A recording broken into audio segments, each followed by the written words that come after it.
Vote देंगे, और आपके सामने है 3 करोड़ से ज़्यादा वोटर ने पीटीआई को पाकिस्तान में वोट दिए हैं।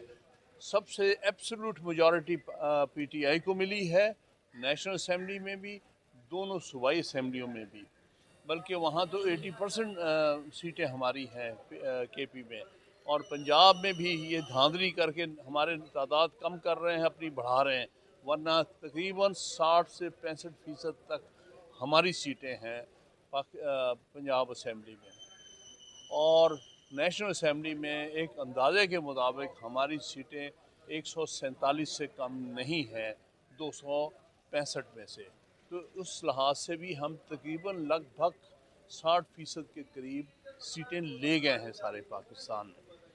लेकिन पाकिस्तान की तारीख की सबसे बड़ी धांधली और पॉलिटिकल इंजीनियरिंग जो हो रही है, जिसकी पाकिस्तान में भी नज़ीर नहीं मिलती, वो इस वक्त सामने है। बहरहाल हम इंशाल्लाह ताला जो हमारे कैंडिडेट मुंतखब हुए हैं वो आज़ाद नहीं बल्कि पीटीआई के कैंडिडेट्स हैं, और पीटीआई में ही रहेंगे, और पीटीआई ही को फॉर्मली ज्वाइन करके उसका हिस्सा बनेंगे असेंबलियों का।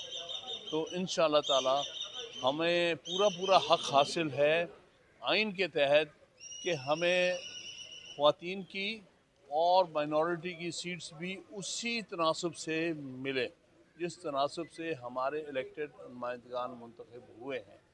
तो मैं समझता हूँ हमारी पूरी कोशिश होगी हर फ्रंट पर आइनी, कानूनी, पार्लिमानी हर लिहाज से हम अपनी स्ट्रगल जारी रखेंगे, क्योंकि इस कौम ने हमें बहुत बड़ा मैंडेट दिया है और कॉन्फिडेंस। अब इलेक्शन की तरफ आते हैं, इलेक्शन को कैसे देखें? जो हुए इलेक्शन, पीटीआई जो है वो बगैर सिंबल के लड़ी, आज़ाद उम्मीदवारों के तौर पे लड़ी, तो इस पूरे प्रोसेस को आप कैसे देखते हैं और आप क्या समझते हैं कि मुस्तकबिल में अब क्या होने जा रहा है आज़ाद उम्मीदवारों के हैसियत से?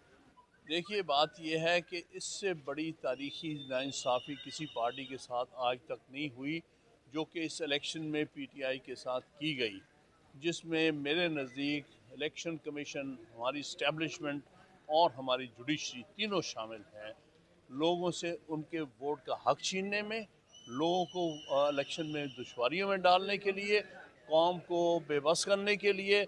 लेकिन ये कौम जो है ज़िंदा कौम है 25 करोड़ की, उसने नहीं परवाह की इन सारी दुश्वारियों की।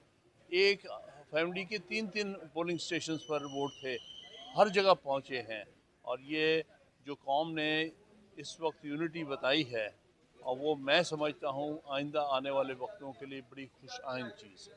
खासब अगर अब आपके जो लोग मुंतखब होकर गए हैं आज़ाद हैसियत में, अगर अगर वो किसी और जमात के साथ जाने तो क्या पीटीआई उनके खिलाफ कोई कार्रवाई कर सकती है या अब उनके पास कोई इख्तियार नहीं है कार्रवाई करने का? देखिए, एक तो बड़ी बात यह है कि जो ये करेगा वो तारीखी तौर पर उसका सियासी करियर ख़त्म हो जाएगा। जिस दिन ये आप बात जो कह रहे हैं कि यहाँ मंडी लगाने की कोशिश हो रही है कि हम ये पीएमएलएन और पीपल्स पार्टी ये कोशिश कर रहे हैं कि हम लोगों को लालच में मुब्तला करके ख़रीदो फरोख्त करें, ये इनकी खुशफहमी है। जो पीटीआई के सपोर्ट पे इलेक्ट हुआ है वो किसी और जगह नहीं जा सकता और ना ही जाएगा। खासब अब अगली स्ट्रेटेजी आप लोगों की क्या है? मतलब देखिए कोई ऐसी चीज़ है जिससे हम ये समझे कि पीटीआई इस पोजीशन में है कि हुकूमत बना सकती है?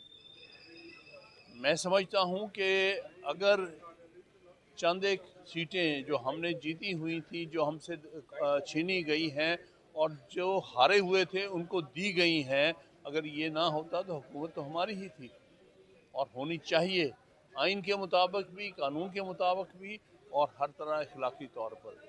खासब अगर पीटीआई हुकूमत बनाती है तो वज़ीर आज़म का कैंडिडेट कौन होगा आपके ख्याल में? क्योंकि आप इस वक्त तमाम पॉलिसी को खुद देख रहे हैं, तो इसका तो फैसला करेंगे हम म्यूचुअली इमरान खान साहब की कंसल्टेशन से, जो भी होगा। बहुत बहुत बहुत शुक्रिया शुक्रिया। सर।